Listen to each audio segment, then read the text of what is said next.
Abu Sufyan bin Harb, mertua Rasulullah. Abu Sufyan bin Harb al-Qurashi al-Umawi. Ia memeluk Islam pada penaklukan kota Mekah, dan setelah itu, ia menjadi muslim yang taat yang baik keislamannya. Setelah memeluk Islam, ia turut serta di Perang Hunain dan Perang Yarmuk menghadapi Romawi. Allah muliakan Abu Sufyan dengan menjadi salah seorang sahabat Rasulullah, bahkan menjadi mertua beliau. Dan di masa tuanya, beliau mengalami kebutaan. Nama dan nasab. Dia adalah Abu Sufyan Sakhr bin Harb bin Umayyah bin Abdus Syams bin Abdu Manaf bin Qusay bin Kilab bin Murrah bin Ka'ab bin Lu'ay bin Ghalib bin Firh al-Qurashi al-Umawi. Ia dilahirkan 10 tahun sebelum tahun gajah dan memeluk Islam jelang peristiwa Fathu Makkah atau saat Fathu Makkah. Sebelum memeluk Islam, Di Perang Uhud, Abu Sufyan adalah pemimpin pasukan kafir Quraisy Mekah. Di perang ini, kafir Quraisy berhasil memukul mundur kaum muslimin. Sebenarnya, Abu Sufyan bukanlah ahli strategi perang yang sampai mengalahkan kemampuan militer Rasulullah. Namun, saat itu, pasukan Quraisy jumlahnya sangat besar, 3.000 orang. Di antara mereka, terdapat 200 pasukan berkuda dan 700 orang berbaju perang lengkap. Fatalnya lagi, pasukan kaum muslimin menyelisihi komando Rasulullah sallallahu alaihi wasallam. Sebelum memeluk Islam, Abu Sufyan juga pernah menangkap salah seorang sahabat Rasulullah, Zaid bin Ad-Dathinah radhiyallahu anhu. Ia berkata kepada Zaid, aku bersumpah atas nama Allah, wahai Zaid.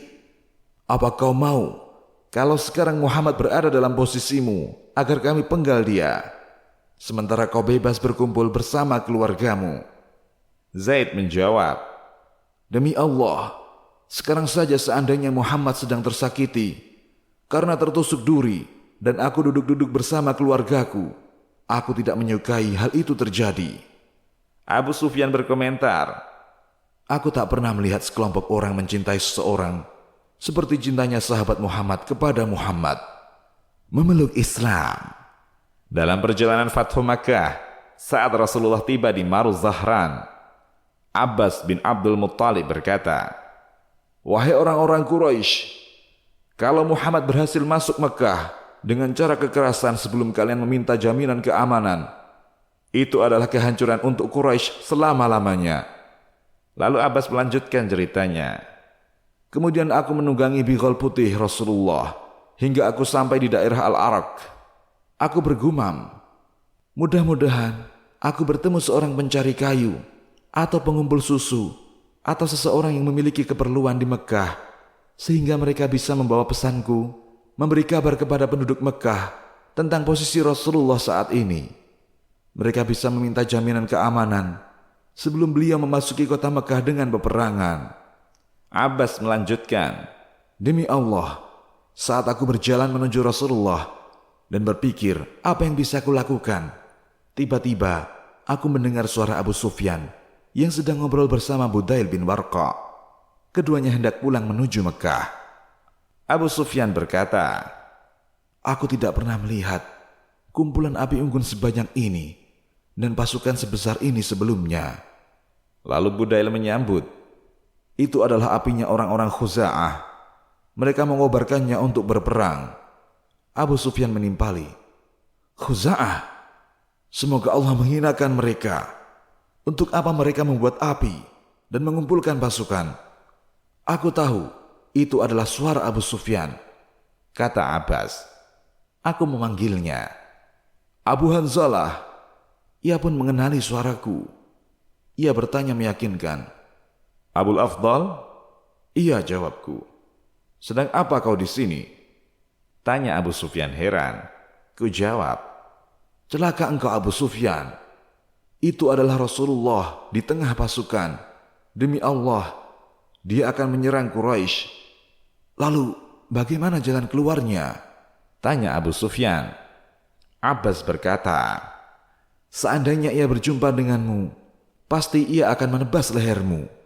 Ayo, naiklah bighal ini bersamaku. Ku antar engkau menemuinya. Akan kupintangkan jaminan aman untukmu. Abu Sufyan pun kubonceng. Sementara Abu Dhail, ia pulang ke Mekah. Setiap aku melewati api unggun, dari api-api unggun yang dibuat kelompok pasukan kaum muslimin, mereka bertanya, "Siapa itu? Siapa itu?" Saat mereka melihat bigolnya Rasulullah, mereka berucap, "Oh, pamannya Rasulullah menunggangi bigol." Hingga akhirnya kami melewati api unggunnya Umar bin Khattab. Ia bertanya, "Siapa itu?" Ia berdiri menyambutku. Namun, saat ia melihat Abu Sufyan yang berada di boncenganku, ia mengangkat suara, "Itu Abu Sufyan, musuh Allah. Segala puji bagi Allah yang mempertemukanku denganmu tanpa ikatan perjanjian." Umar berjalan menuju Rasulullah. Ku percepat jalan tungganganku hingga aku bisa mendahuluinya yang hanya berjalan. Aku turun dan membiarkan bigol, lalu masuk menemui Rasulullah, dan Umar pun masuk juga. Umar berkata, "Wahai Rasulullah, ini Abu Sufyan. Allah membuatnya bisa kujangkau. Ia datang tanpa ikatan perjanjian damai. Izinkan aku untuk menghabisinya."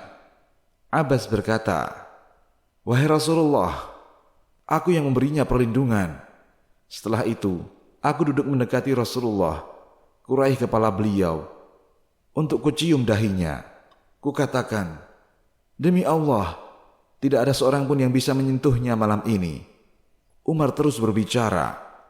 Lalu kukatakan, "Tenanglah Umar, demi Allah, kalau seandainya dia Abu Sufyan ini berasal dari Bani Adi bin Ka'ab, yakni kabilahnya Umar, tentu kau tak akan sengotot ini.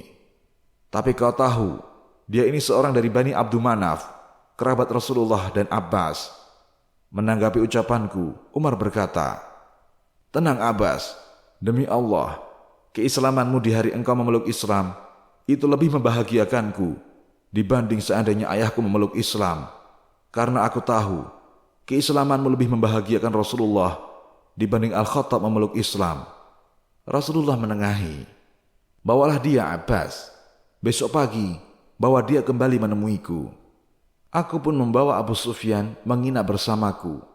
Pagi harinya, aku bersegera membawanya menemui Rasulullah.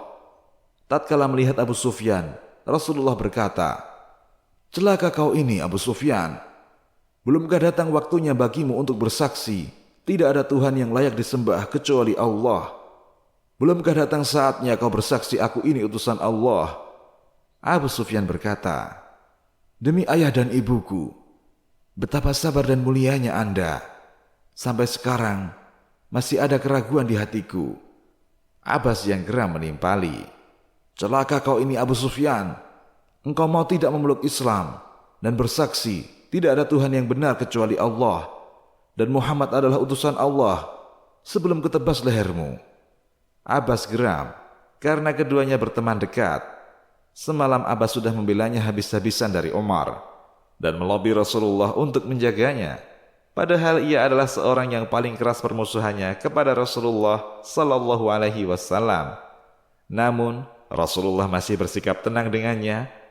Setelah semua itu, ia malah meresponnya dengan ucapan tersebut. Ucapan Abbas tadi membuat Abu Sufyan tersadar. Ia pun bersyahadat dengan syahadat yang tulus dan memeluk Islam. Sifat Abu Sufyan yang membuatnya menjadi pemimpin Quraisy. Pertama, ia memiliki kecerdasan, ketenangan, dan visi yang baik dalam membaca situasi. Hal itu bisa terlihat dari strateginya saat berhasil menghindarkan kafilah dagang Quraisy dari sergapan kaum muslimin di Perang Badar. Kedua, keberanian. Hal ini terlihat di Perang Hunain. Saat kaum muslimin kocar-kacir di awal perang, Abu Sufyan tidak gentar, tetap kokoh di medan tempur. Ketiga, berkarakter sebagai leader. Ia tidak senang terlihat rendah diri.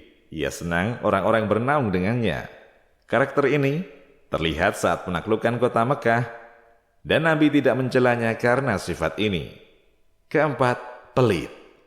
Pelit di sini bukan berarti dia tidak suka berderma. Hanya saja ia mau mengeluarkan hartanya kalau pamornya semakin meningkat. Sifat ini adalah sifat masyarakat jahiliyah secara umum. Lalu Islam datang meluruskannya, menjadikan kedermawanan mereka karena Allah semata. Bersama Rasulullah. Dalam Asadul Ghabah, Ibnu Athir menyampaikan sebuah riwayat. Di hari Fathu Makkah, panji perang dipegang oleh Sa'ad bin Ubadah. Lalu ia melewati Abu Sufyan. Saat itu, Abu Sufyan telah memeluk Islam. Sa'ad berkata kepadanya, "Hari ini adalah hari peperangan, hari di mana yang haram menjadi halal. Dan pada hari ini, Allah akan hinakan orang-orang Quraisy." Lalu Rasulullah lewat bersama batalion Ansar. Abu Sufyan memanggil beliau. "Wahai Rasulullah, apakah Anda diperintahkan membunuh kaummu sendiri?" Sa'ad mengatakan bahwa ia akan memerangi kami. Utsman bin Affan dan Abdurrahman bin Auf mengatakan, "Wahai Rasulullah, Sa'ad merasa tidak tenang sebelum ia menyerang Quraisy." Bisa jadi, ini dikarenakan apa yang telah dilakukan Quraisy terhadap Rasulullah. Dan Sa'ad bin Ubadah adalah seorang Ansar yang sangat menyayangi Rasulullah. Rasulullah berkata kepada Abu Sufyan, "Abu Sufyan, hari ini adalah hari yang haram, dan pada hari ini Allah memuliakan orang-orang Quraisy." Lalu Nabi mengambil panji perang dari tangan Sa'ad dan menyerahkannya kepada anaknya, Qais bin Sa'ad bin Ubadah. Bersama putrinya, Ummul Mukminin Ummu Habibah radhiyallahu anha. Di antara istri Rasulullah sallallahu alaihi wasallam,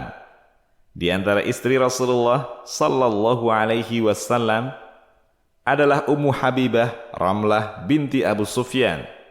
Saat dulu memeluk Islam, Abu Sufyan pernah datang ke kota Madinah. Kedatangannya dalam rangka meminta maaf kepada Rasulullah karena orang-orang Quraisy melanggar salah satu klausul perjanjian Hudaybiyah. Mereka memerangi orang-orang Khuza'ah yang merupakan sekutu Rasulullah di Mekah. Abu Sufyan datang dalam rangka ingin memperbarui lagi perjanjian yang telah ternodai itu. Ia pun mengunjungi rumah putrinya, Ummu Habibah, berharap agar sang putri melobi suaminya. Sampai di rumah putrinya, ternyata putrinya pun tak mengizinkan sang ayah duduk di karpet rumahnya, karena karpet itu adalah karpet Rasulullah. Sementara ayahnya masih dalam keadaan musyrik. Wafatnya. Sejarawan berbeda pendapat tentang tahun wafat Abu Sufyan. Ada yang menyebutkan bahwa ia wafat tahun 31 Hijriah. Ada pula yang berpendapat tahun 32 Hijriah. Dan ada pula yang menyatakan ia wafat di tahun 34 Hijriah. Saat itu, Utsman bin Affan yang mengimami salat jenazahnya. Demikian, wallahu a'lam.